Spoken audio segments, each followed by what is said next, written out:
Madame et Messieurs les ministres d'État, Mesdames et Messieurs les ministres, Mesdames et Messieurs, merci d'être venus nous rejoindre. J'ai souhaité cette communication de rentrée à un moment préoccupant et donc décisif de l'histoire de notre pays.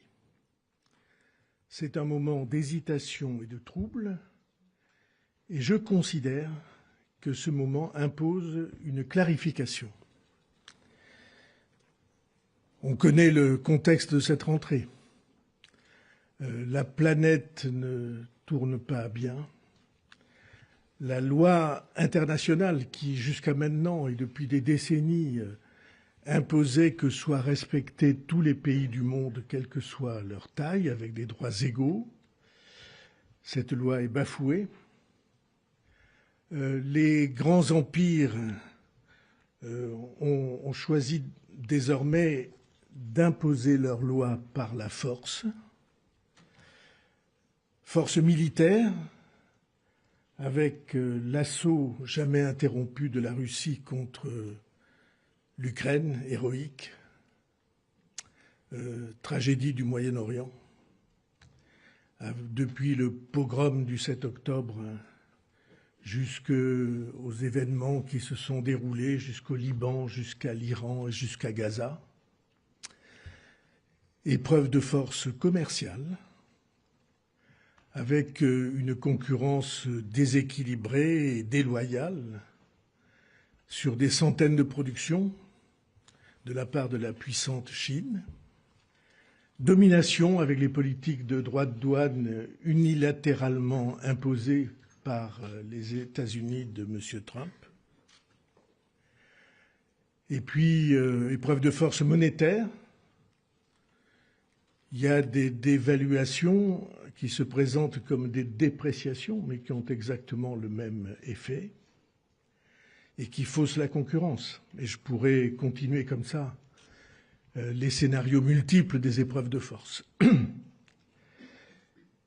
Et tout cela dans une indifférence au réchauffement climatique et à ses conséquences et à ses causes industrielles et énergétiques en particulier. Et puis l'Europe ne tourne pas bien non plus. Elle devrait parler d'une seule voix. Or, elle est trop souvent divisée, chacun essayant de rechercher d'abord ses propres avantages. Nous avons 450 millions d'habitants, c'est un immense marché. Nous avons cru pendant longtemps que cet immense marché pouvait s'imposer de lui-même par son seul poids.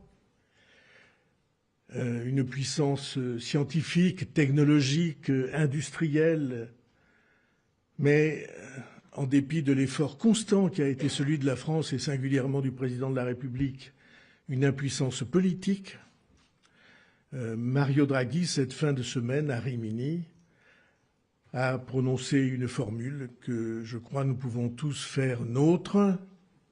Il a dit « Cet été, le rêve d'une Europe qui compte dans le monde s'est évanoui ». Et puis il y a notre pays, la France, qui est dans un dangereux paradoxe.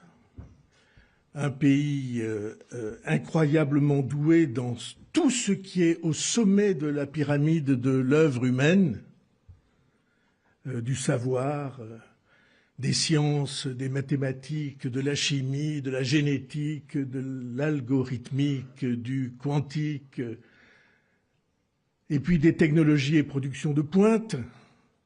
Nous savons produire des lanceurs, des fusées, des satellites, de l'électricité nucléaire avec des centrales de première force. Nous avons les armements, nous savons produire les armements les plus sophistiqués, les meilleurs avions du monde, les meilleurs hélicoptères du monde, des navires, des sous-marins, y compris nucléaires,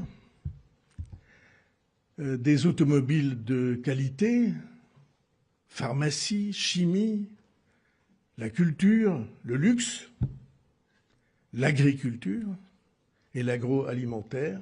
Et cependant, quand on fait le bilan, un commerce extérieur en berne, parce que nous sommes dépassés dans tout ce qui est la base de la pyramide de la consommation. Paradoxe incroyable.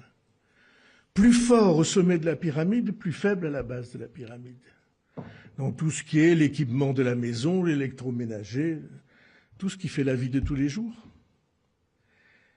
Et c'est ce paradoxe d'un pays à la pointe et à la traîne qui devrait mobiliser notre énergie et notre volonté de tous les jours pour préserver et conforter nos forces et pour corriger nos faiblesses. Et dans nos faiblesses, en dépit des efforts considérables, y compris de moyens qui ont été faits, l'éducation nationale, qui est dans les classements internationaux à la place où nous ne voudrions pas le voir, et d'abord et surtout pour ce qui concerne les fondamentaux, la lecture, l'écrit, les mathématiques et la formation des jeunes. 19% des jeunes au chômage. Ce chiffre a progressé de 2% en une année.